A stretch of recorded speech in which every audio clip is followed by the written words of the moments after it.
गिबियावनो बासायगिरि अनसुला फोरबु जिसु ख्रिस्टखौ हामबाय होनदों। नैथियाव आंनि बे गोदान भिडिअनि गेजेरजों आंनि बे चेनेलाव साफ्रोमखौबो फिन बराय हरबावनाय थाबाय। आङो दिनै गोदान टपिक मोनसे लानानै फैदों, बेनो जाबाय अननाय। जिसु ख्रिस्टनि गासै जिउआनो अननाय, बिनिखायनो बियो जोंखौ बे बुहुमाव सोलोंजानो लुबैनाय देरसिन आयदायानो जाबाय अननाय। अननाया गोबां रोखोमनि, नाथाय आङो बे अननायखौ ख्रिस्टनियाव अनलायनाय आङो बेखौ बुंगोन। मार्कुसनि 12:30निफ्राय 30 आरो हुदा बिजाब 6:5 बुंदों, नोङो नोंनि फोरबु इसोरखौ नोंनि गासै गोर्बोजों, नोंनि गासै जिउजों आरो नोंनि हानायमानिजों नोङो गावनि फोरबु इसोरखौ अन। आरो मोननैनि थिननाया बेनो, नोङो गावनि खाथिनि मानसिखौ गावखौ बायदि अन। जोङो बिदिबा खोनाबाय, दिनै जोंनि फोरबु इसोरखौ जोंनि गासै गोर्बो आरो गासै जिउ, गासै हानायमानि आरो गासै बुद्धिजों इसोरा जोंखौ अननायखौ लुबैयो। 1 करिन्थिया 13:1-13 सिमाव जोङो नायोब्ला मोननो हायो। आङो मानसिफोरनि आरो आरफोफोरनि राव बायदि आङो रायनो हागौ, आरो आङो इसोरनि गाहाम रादाबखौ खोन्थानानै आं मानसिफोरनि गोसोफोरखौ गुदुं खालामनो हागौ। नाथाय आंहा अननाया गैयाब्ला आंहा जेबो मोनदेरनाय गैया। बिनिखायनो 1 करिन्थिया 13:13 बुंदों, अननाय, फोथायनाय, बरसा। नाथाय बे मोनथामनि मादाव अननाया बयनिसाय देरसिन। बिनिखायनो जोङो अननायाव थाबायनो नांगौ। अननायाव मेगन सानाय गैया, अननायाव नायनो बानाय गैया, अननाया सैसोयो आरो अननाया रावनिबो इनाय बुङा। अननाया अराय जोरथाय, उनमोनथाय सम्फथि।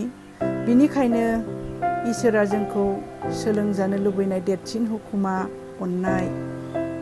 दिनै जोङो बे इसोरखौ अनोब्ला जोंनि हानायमानिजों, जोंनि गासै जिउ, जोंनि गासै बुद्धि, जोंनि गासै गोहोजों बियो अननायखौ लुबैयो। जोङो जन 4:34 जोङो नायोबा मोननो हायो। जिसु ख्रिस्टआ मोनसे बाथ्रा बुंदोंमोन, दुब्लियाव नायहर, माइआ मोनग्लुंजोब्बाय आरो हानो हमखाबाय।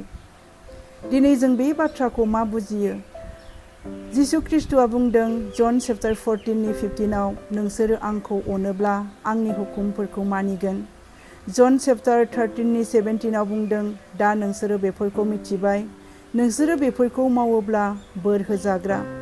दिनै जिसु ख्रिस्टआ बे बुहुमाव थानाय समाव दिनै जोंखौ गोबां बेबायदि गावजों लोगो लाफानो आरो खनथुमफानो जोंखौ बुंदों। लुक 11:23 बुंदों, जाया आंजों खनथुमफाया बियो आंनि जेङा, जाया आंजों लोगो लाफाया बियो गारस्रावगा, आंनि सुथुर होननानै। दिनै जों बे जिसु ख्रिस्टजों लोगो लाफानो नांगोन, जायनि थाखाय जिसु ख्रिस्टआ बे बुहुमाव गोबां आद्रा खामानि गारलांनानै बियो बिफानि सोरगो रायजोआव बियो थांबाय।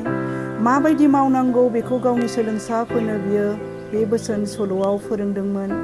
माबायदि मावनांगौ, माबायदि दिनै आबाद फोथाराव दिनै जोंखौ बुथुमनो थाखाय बिथोन होदों। जोङो दिनै बेखौ बुजिनांगोन। गोबांथार दिनै इसोरनि बाथ्राफोरखौ मिन्थियै बेक्तिफोर दङ। बिथांमोननि जिउआ दिनै आद्रि जागोन। गोबांथार बे बुहुमाव दासिमबो इसोरनि बाथ्राफोरखौ, जिसु ख्रिस्टनि बाथ्राफोरखौ मिथियै बेक्तिफोर दङ। बिसोरनि गोमानाय आत्मानि थाखाय जोङो सिन्था खालामनांगोन। बिसोरनि जिउनि थाखाय, बिसोरनि बासाय जानायनि थाखाय जोङो सिन्था खालामनांगोन। जोङो दासिमबो माथाइ 28:19-20 बुंनाय बाथ्राफोरखौ जोङो दिनैसिम जोङो फल' खालामाखै। दिनै जिसु ख्रिस्टआ गाहाम खौराङाव बे खेबब्रै गाहाम रादाब फोसावनायनि सोमोन्दै बुंदोंमोन आरो थिनहरजानाय 1:8 बुंदोंमोन, नोंसोरो जुदा समरिया गासै बुहुम जोबनायसिम आंनि साखिफोर जागोन, बे बाथ्राखौ बुंखादोंमोन। नाथाय दिनै जोङो दासिमबो जोङो इस्सा खालामाखै। जोङो जोंनि फोथायनाय, जोंनि गिर्जा प्रार्थना हाबनायखौल' जोङो जथेस्थ' होननानै सानदों।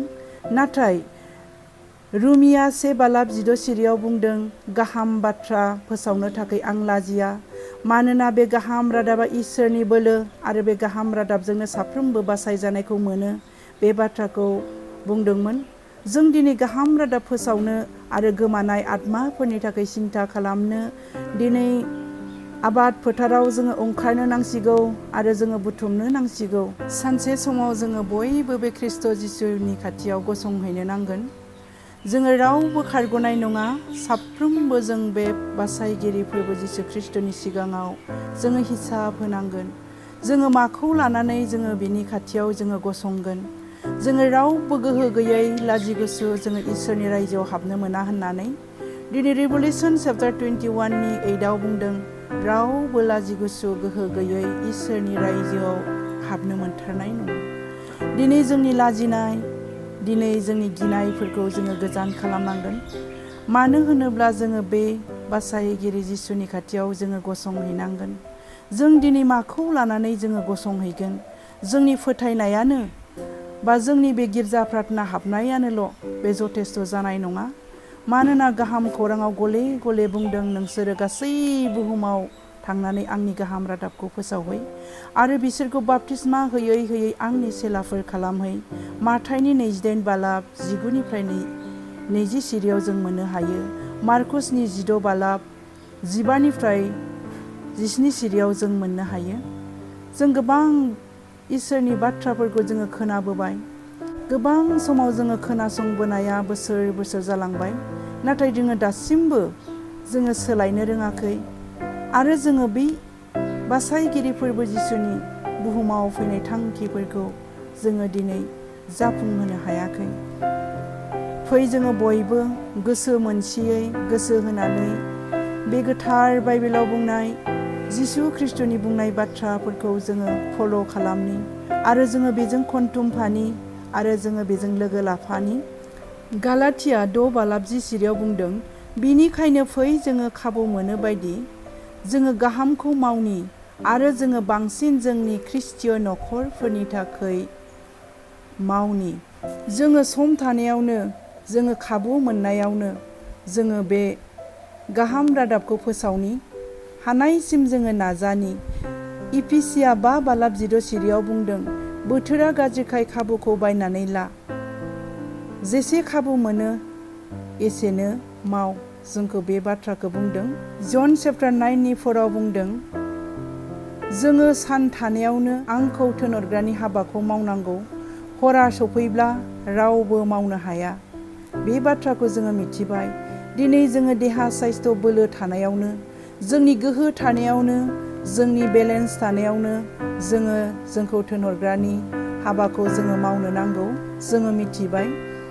जों उपदेशगिरि 12 बालाबाव जोङो नायोबा मोननो हायो, जेब्ला जोंनि बोलोआ जोबगोन, जेब्ला जोङो गोजौ जायगाफोरखौ मानखोनो हायै जागोन, जेब्ला जोंनि सनानि जिन्ज्रिया जलांगोन, अब्ला जोङो दिनै समखौ जोङो हास्थायब्लाबो, जोङो फोसावनो नाजाब्लाबो जोङो हानाय नङा। बेनिखायनो जोङो देहा थानाय समावनो जोङो हानाय मानिखौ जों नाजानि। बेवहाय बुंखादों मार्कुसनि 12 बालाब 30 सिरियाव, नोंनि गासै बोलो, गासै बुद्धि, गासै गोहोजों नोंनि फोरबो इसोरखौ अन। जों दिनै जोंनि बुद्धिजों, जोंनि गियानजों, जोंनि बोलोजों, जोंनि सोलोजों, जोंनि हानाय मानिजों जोंनि फोरबो इसोरखौ जोङो अननो नांगौ। मानोना बाइबेलाव स्पष्ट बुंखादों, आमसनि 4 बालाब 12 सिरियाव, अ इजराइल, आङो जेरै बुंखादों आङो बेबायदि नोंसोरनि सायाव मावगोनखाय नोंसोरो नोंसोरनि फोरबो इसोरखौ लोगो हमनो थाम थिम जाखादो। बिदिब्ला जों खोनाबाय, जोंनि इसोरखौ लोगो हमनो थाखाय जोंखौ जुगुद जानानै थानो होदों। मानोना बे इसोरा मालाबाबो नंखाय बुङा। बे इसोरा जेखौ बुंदों बेखौ मावफुंग्रा इसोर। इसोरनि बाथ्राया सैथो आरो सातबार सावख'नाय रुफानि समान होननानै बुंदों। दिनै आइजाया चैप्टार 40:8आव बुंदों, गांसोआ रानलाङो, बिबारा रहायलाङो, नाथाय आंनि बुंनाय बाथ्राफ्रा अरायसम गोथाङै थायो। आरो माथाइनि 24 बालाब 35 सिरियाव बुंदों, नख्रां आरो बुहुमा गोमोरगोन, नाथाय आंनि बुंनाय बाथ्राफ्रा माब्लाबाबो गोमोरनाय नङा। बिदिब्ला जोङो फै थाम थिम जानानै थानि। इफिसिया 5 बालाब 17 सिरियाव बुंदों, साननो रोङैफोर बायदि दाजा, नाथाय फोरबोनि हास्थायनाय बायदि मावदो। बोसोन बिजाब 3 बालाब 27 सिरियाव बुंदों, सोरखौबा मोजां खालामनांगौ दङब्ला आरो सोरखौबा फोसाबनांगौ दङब्ला सोरनिबा थाखाय गाहाम हाबा मावनो दङब्ला दानो मावदो। नोंनि भारा फुरुसिखौ गाबोननि थाखाय नेनानै थानो दाहो। जिउनि बयनिख्रुइबो साबसिन बाहायनाया जाबाय अननाय। अननायनि समा दानो। जों बाइबेलाव मोननो हादों मार्कुसनि 12:36 नोङो गावनि खाथिनि मानसिखौ गावखौ बायदि अन। जों बे बाथ्राखौ मोननो हादों। नाथाय जोङो दिनै बेसेबां जोङो अननो हादों? दिनै बाइबेला बुंदों सम होनो हायैयानो पाप। दिनै जोङो गोबां समाव जोङो जोंनि खाथिनि मानसिफोरनि दुखुआव जोङो बिसोरनि रंजानाय एबा बिसोरनि दुखुआव थानायाव जोङो गोबां समाव जोङो सम होनो हाया। जोङो साननो हागौ जोङो सोमोन्दो लाखिनाया गाहाम, नाथाय जोङो सोमोन्दो लाखिनो थाखाय जों बेबायदि समफोरखौ जोङो होनो हाया। बिनिखाय बाइबेला बुंदों सम होनो हायैयानो देरसिन सुथुर। दिनै आङो बुंनो नागिरदों जोंहा गोबां समाव बेबायदि जोंनि साखाथि बाखाथियाव जोंनि फोथायारि न'खरफोरा गोबां बेमार आजाराव गोलैनानै थायो। गोबाङा सुखु दुखु बेबायदि रायज्लायनो नेनानै थायो। नाथाय जोङो गोबां समाव थाखा फैसा बुथुमनायाव, रां खामायनायाव, गोरलैयै थाखा फैसा मोननो हास्थायनायाव जोङो गिदिंबायनानै जोङो समफोरखौ जोङो हगारो। जोङो गावलिखौल' सानो, नाथाय जोङो गुबुननि थाखाय जोङो समफोरखौ दिहुननो साना। जोङो गोबां समाव अहंकार, गोबां समाव जोङो गावनि थाखायल' सिन्था खालामो। नाथाय बाइबेला मोनसे खोथा होनदों, जों साफ्रोमबो सानसे समाव हिसाब होनांगोन। जोंनि बे आखल आखुखौ जोङो माबायदि बाहायदों? दिनै बुहुमा गिदिरथिखौ धन, मान, सन्मान, थाखा फैसा, रां रुफाजों सुदों, मान मासिजों सुदों। नाथाय दिनै गिदिरथिखौ जोंनि इसोरा सुदों। नोङो नोंनि समफोरखौ माबायदि बाहायखो आरो नोङो खाथिनि मानसिफोरखौ माबायदि बेबहार खालामखो? दिनै इसोरा जोंनिफ्राय बेखौसो नागिरगोन। नोङो संसाराव थानाय समाव नोंखौ साबेसे मानसिया मान होखो? संसाराव थानाय समाव नोंखौ साबेसे मानसिया सिबिखो? आरो नोङो बेसेबां सन्मान मोनखो? बेसेबां धोन सम्पति खामायखो? बेखौ नोंनिफ्राय हिसाब लानाय नङा। नाथाय बियो नायबिजिरगोन नोङो नोंनि फोरबो इसोरखौ बेसेबां अनखो आरो नोङो नोंनि गावनि खाथिनि मानसिफोरखौ माबायदि बेबहार खालामखो, माबायदि सहाय खालामखो, बेखौसो नायबिजिरगोन। फोरबोनि साजाय होनाय दिनाव जोंनि धोन, जोंनि थाखा फैसा, जोंनि रां रुफाया जोंखौ मुंबो हेफाजाब होनो हाया होननानै बोसोन बिजाब 11:4 बुंदों। फोरबोनि साजाय होनाय दिनाव नोंनि धोनाबो, नोंनि थाखा फैसायाबो नोंखौ मुंबो हेफाजाब होनो हाया। आन्थाय धोरोमजोंसो नोङो बासायजागोन। बिदिब्ला जों मिथिबाय जोंनि धोन सम्पति, जोंनि रां रुफा बियो जोंखौ मुंबो हेफाजाब होनो हाया। जायहा गावनि धोन सम्पतिनि सायाव सोनारगोन बेयो मेसेङाव बिलाइ सिरिनाय बायदि सिरिगोन होननानै बोसोन बिजाब 11:28 जों मोननो हायो। बिनिखाय जोङो साननानै नायनि माथाइनि 25:34-46 जोङो नायोब्ला मोननो हायो। बेयाव मा बुंदों जों गासैबो मिथिखागौ। नोंसोरो जेब्ला आङो जब्रा जादोंमोन अब्ला नोंसोरो आंखौ नायफैदोंमोन। जेब्ला आङो दै गांदोंमोन अब्ला नोंसोरो आंनो लोंहोदोंमोन। जेब्ला आङो मालाय हादरनिमोन अब्ला नोंसोरो आंखौ आलासि सोंदोंमोन। जेब्ला आङो जोबथेसालियावमोन अब्ला नोंसोरो आंखौ नायफैदोंमोन। अब्ला जोङो बेखौ मिथिबाय। नाथाय दिनै जिसु ख्रिस्ट'आ जोंखौ फोरोंनो थाखाय दिनै बे बोसोन सल'खौ दिनै बाव स्पष्ट बुंदों। दिनै जोंनि संसारनि दुखुथिया बिदा फंबायफोर जायहा दिनै हस्पिटालाइज जानानै दङ, जायहा दिनै जोबथेसालियाव जोबजानानै दिनै उदां बुहुमखौ नायनो लुगैबाबो मोनाखै, गोबां दुखुआव दङ। बिथांमोना गोबां बेबायदि नायहैजानायखौ, सोरनिबा माथो फंसेखौ खोनागौबा जायो। दिनै गोबां समाव जोङो जोंनि जाथि खुरमा नङाब्ला जों आलासि सोङा। दिनै जोंखौ गुबुनफोरखौबो, मालाय हादरनिखौबो दिनै जोंखौ आलासि सोंनायखौ लुबैयो। बिनि थाखाय जिसु ख्रिस्ट'आ बे बोसोन सल'नि गेजेरजों जोंखौ फोरोंदों।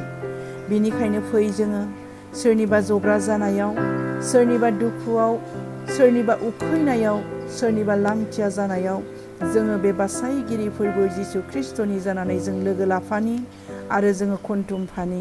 जेब्ला जोङो जोबनो गैयै जिउआव सोलायगोन अब्ला जों लोगोआव थांफागोना जोंनि धोन सम्पति थाखा फैसाया नङा, जों लोगोआव थांफागोना जोंनि अननायाव मावख'न्थिनाय, जोंनि आखल आखु जों बोरै सिबिखो आरो जों बोरै सुबुं समाजखौ जोङो सिबिबोखो आरो बै इसोरनि थिननायखौ जों मेसांनि मानिखो, बेसो जों लोगोआव थांफागोन। पौला बुंदों गालातिया 5:6 नोंजों लोगोआव थांफागोना अननायाव मावख'न्थिनायासो। बिनिखायनो जोङो खाबु मोननाय मानिखौ जोङो मावनि आरो जोङो बे इसोरनि बोसोनखौ जोङो मानिनि। मानोना जिसु ख्रिस्ट'आ बुंदों जन चैप्टार 14:15 नोंसोरो आंखौ अनोब्ला आंनि हुकुमफोरखौ मानिगोन। आरो जन चैप्टार 13:17 बुंदों दा नोंसोरो बेफोरखौ मिथिबाय, नोंसोरो बेफोरखौ मावोब्ला बोर होजाग्रा। जोङो खोनासंग्राल' जायालाबानो, खोनासंग्राल' जानानै जोङो गावखौ थगायालाबानो जोङो बे इसोरनि बुंनायफोरखौ जोङो मावनि। गोबां आद्रा थालांबाय, गोबां बुहुमाव दिनै जोंनो मावनो होलांनाय हाबाफोरखौ जोङो मावनो नांगौसै। मानोना दिनै बोथोरा खाथि जाबाय, बिनि फैफिनगोन समा खाथि जाबाय। जोङो बिनि बुंलांनाय बाइबेलनि बाथ्रानि गेजेरजोंनो दिनै जोङो मिथिनो हादों। बिनिखायनो जों गोसो गुदुङै बे फोरबो जिसुनि खावलायनाय बायदि जोङो मावनो जोङो लोगो लाफानि। आङो दिनैनि टपिकखौ बेसेखिनियावनो बुंनानै दोनथ'नाय जाबाय। आमेन।